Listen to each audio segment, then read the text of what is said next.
Fala galera, bem-vindos a mais um vídeo do Easy Química. Hoje vamos começar uma nova série falando da classificação periódica dos elementos.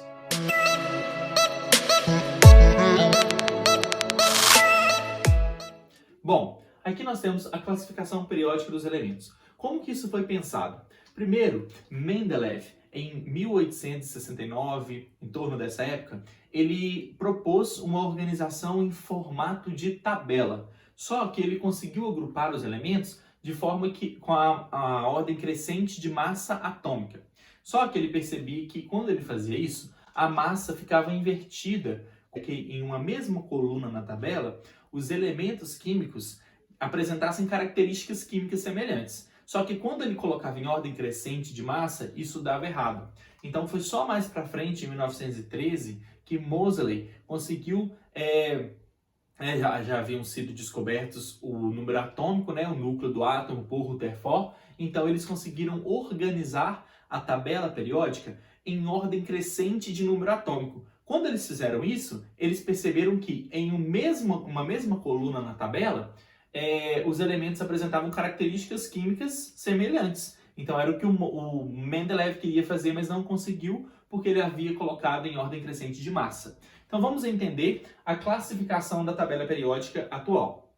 Turma, quando eu falo que eles estão crescendo com o número atômico, a ordem crescente de número atômico, eu quero dizer o seguinte, a gente lê como se fosse um livro. Então você começa aqui, 1, aí vem para cá, 2, depois desce, 3, 4, o número atômico, 5, 6, 7, 8 e assim por diante, tá vendo? Você vai fazendo assim, da esquerda para a direita e vai ler na tabela, tá? É assim que foi considerado a ordem crescente. A tabela periódica, ela apresenta, atual, ela apresenta 7 períodos ou séries, que são esses aqui, Primeiro período, segundo período, terceiro, quarto, quinto, sexto e sétimo períodos. Estes dois aqui, sexto e sétimo, eles estão aqui embaixo porque é como se tivesse nesse buraquinho que eu fiz aqui no meio, o sexto e o sétimo, como se essa linha todinha, esses dois períodos todinhos, estivessem dentro disso aqui, ok? Então, gente, eles foram colocados aqui para baixo, depois vamos falar dos nomes deles.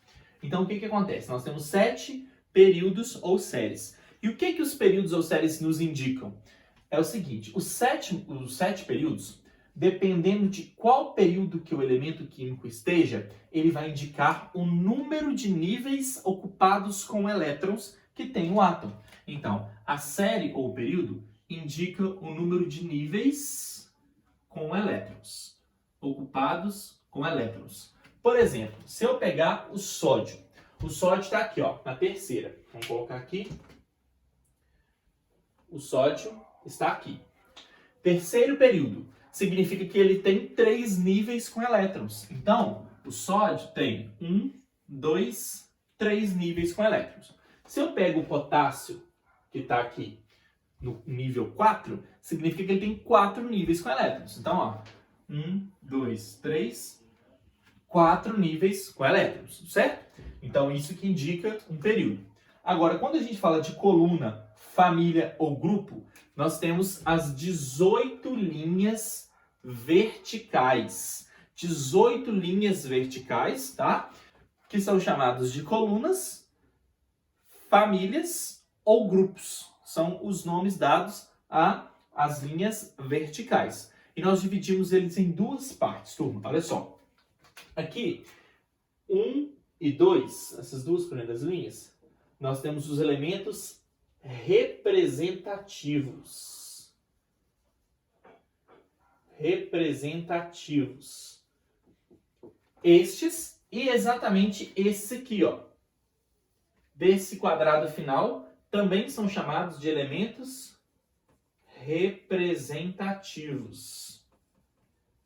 Ok? Elementos representativos são esses que eu coloquei. As 2 primeiras colunas e essas últimas aqui. Atenção! Estes elementos representativos nos indicam uma coisa.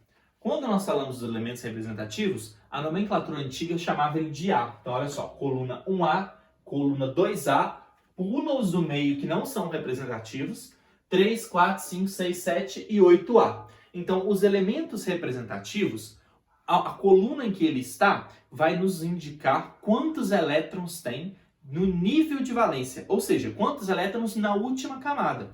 Então, por exemplo, só nos representativos. Se eu tenho aqui elementos representativos, indicam o número de elétrons de valência, ou seja, elétrons no último nível do átomo. Galera, vamos ver este exemplo aqui. Se eu pegar o sódio, eu já sei que o sódio tem 3 níveis, porque ele está no período 3, ok? Mas ele está na coluna 1A. Então, ele tem no último nível 1 elétron de valência só. Se eu pegar o flúor está aqui, ó. Olha só, coluna 7A. Então, significa, primeiro, ele está no segundo período, então ele tem 2 níveis com elétrons. E como ele está na 7A, significa que ele tem 7 elétrons no nível de valência. 1, 2, 3, 4, 5, 6, 7. Ok? É assim que a gente analisa. Os elementos que estão aqui no meio e aqui embaixo têm outro nome. Esses aqui do meio, turma, são chamados de elementos de transição externa. Transição externa. E esses aqui de baixo foram retirados internamente da tabela. E a gente vai chamar eles de elementos de transição externa. Transição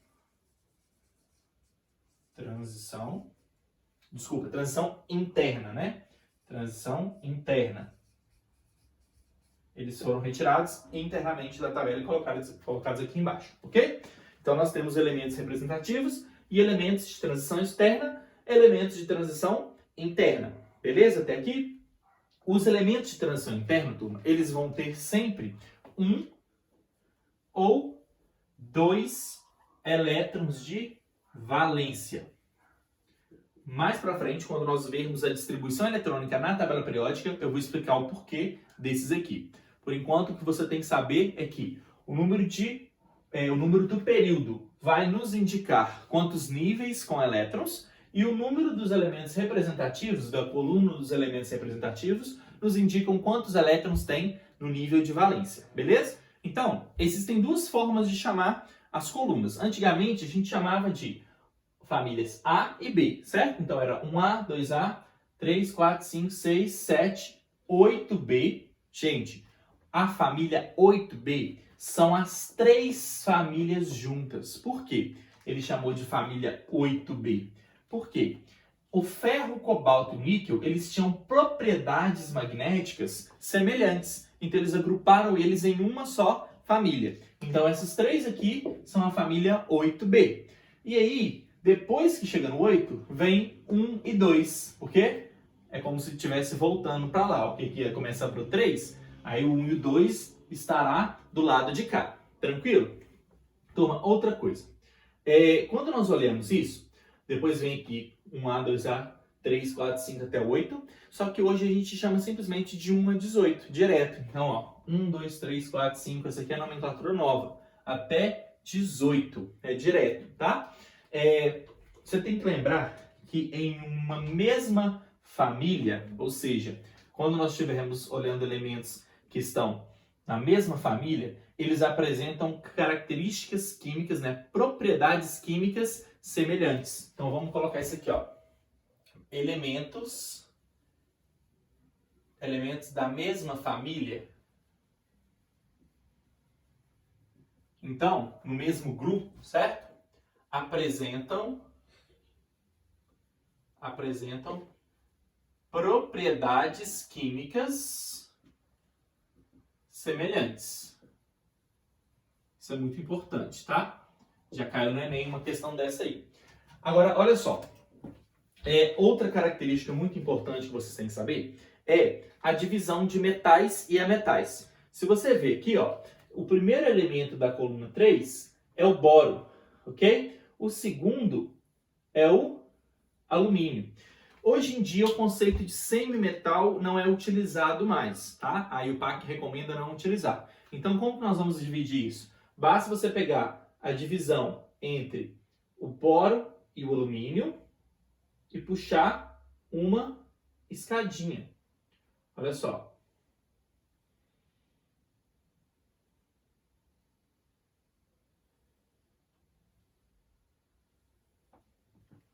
Tudo que estiver daqui para cima, nós vamos chamar de ametais. Vamos colocar diferente. Tudo que estiver daqui para cima, nós vamos chamar de ametais. E tudo que estiver da escadinha para baixo, nós vamos chamar de metais, exceto o H, que o hidrogênio, né, ele não é um metal nem um ametal, ele é uma exceção, ele é o próprio hidrogênio. É o hidrogênio uma exceção de todos, tá? Ele é sozinho, o elemento que está aqui, simplesmente porque ele tem um número atômico 1, então ele tem um elétron no nível de valência para ficar agrupado com aquilo ali, tranquilo? Então tudo que tiver para cima são os ametais e tudo que tiver para baixo são os metais. Essa primeira família, que é a 6, essa primeira série aqui, a série 6, ela tem o primeiro elemento chamado de lantânio. Então ela ficou conhecida como série dos lantanídeos. Série dos lantanídeos. E aqui, a segunda, ficou conhecida como série dos actinídeos. Por causa do primeiro elemento, tranquilo? Série dos lantanídeos, série dos actinídeos. E as famílias, tem algumas que têm nomes especiais. Não vai caber aqui no quadro, mas eu vou mostrando na descrição na medida que eu for falando. Então, olha só. Todo mundo que estiver na coluna 1A, exceto hidrogênio, nós vamos chamar da família dos metais alcalinos. Alcalino significa básico, ok? Então, metais alcalinos. Na segunda família, nós temos os metais alcalinos terrosos. Então aqui nós temos o cálcio, né? Vários elementos aqui. Quando a gente vem para cá, coluna 16 ou 6A, nós temos os calcogênios. Calcogênios. Então, calcogênios. 17, halogênios, formadores de sais. E aqui, por último, na 18, são os gases nobres. Os gases nobres são compostos inertes. Eles são átomos monoatômicos, né? São gases monoatômicos que não fazem ligação química em condições normais, né? Precisam de condições especiais para realizarem ligações químicas. Então, para finalizar, vamos falar agora da classificação dos elementos químicos. Vamos ver. Gente, os elementos químicos podem ser classificados quanto a várias classificações diferentes, né? Nós temos vários fatores diferentes. Primeiro, estado físico nas condições ambientes de temperatura e pressão. Quando eu falo isso, eu estou falando o quê? 25 graus Celsius e 1 atm de pressão, certo?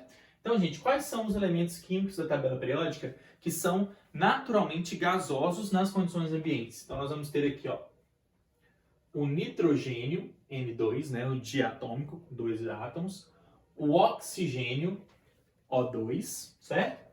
O flúor, F2, o cloro é gasoso, tá? Então, por exemplo, quando você compra o cloro líquido, aquilo é uma solução de cloro. Só o cloro mesmo, Cl2, ele tem um estado físico gasoso a 25 graus.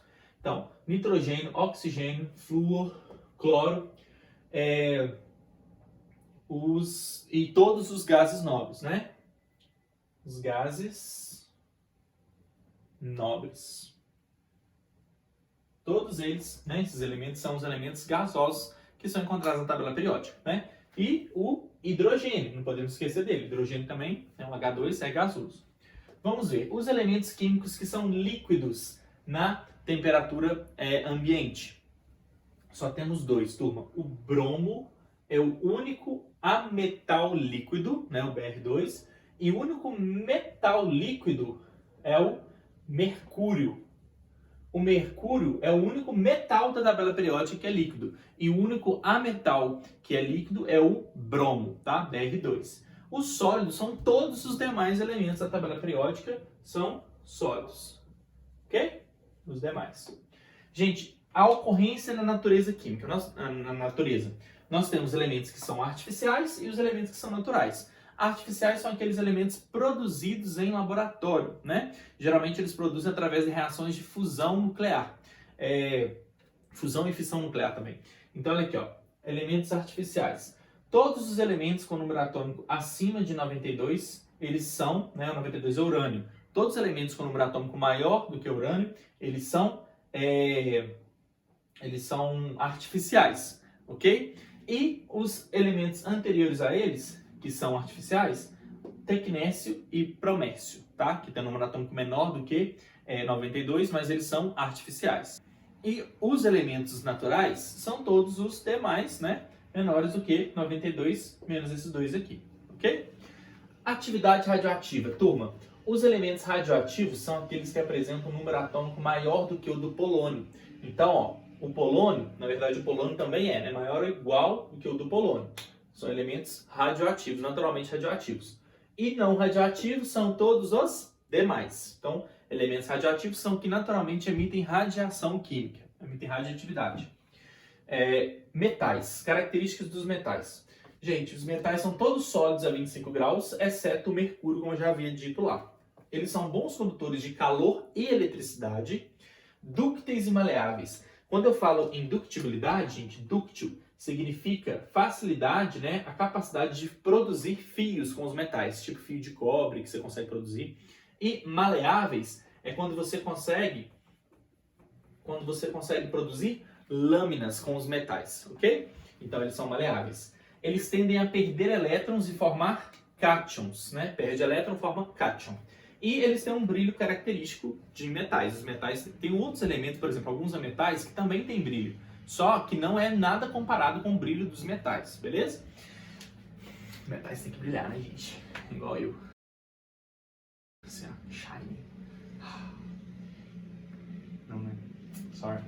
Ametais. Gente, os ametais, eles são o contrário dos metais. Então, ó, eles não são bons condutores de calor e eletricidade, exceto o carbono, grafite e seus derivados, que podem conduzir eletricidade, sim, conduzem bem a eletricidade. Geralmente são quebradiços, tá? E tendem a ganhar elétrons e formar os ânions. Então, eles estão ganhando elétrons e formam ânion porque eles têm uma alta eletronegatividade. Nós vamos ver isso em aulas mais pra frente.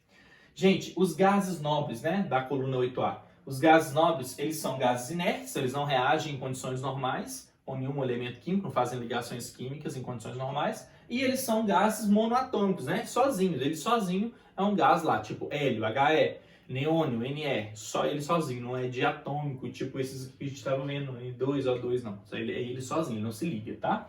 E o hidrogênio, que é a exceção da tabela periódica, está na coluna 1A lá, porque ele tem um elétron de valência só, certo? Um elétron de valência, ele tem um próton no núcleo e ele é uma molécula diatômica. É dois Hs que se ligam para formar a molécula de hidrogênio gasoso, que é o H2. Essa molécula é altamente explosiva. Você consegue ver, né, a produção dessa molécula se você riscar um fósforo perto de um experimento químico. Se der uma explosãozinha, significa que está sendo produzido hidrogênio.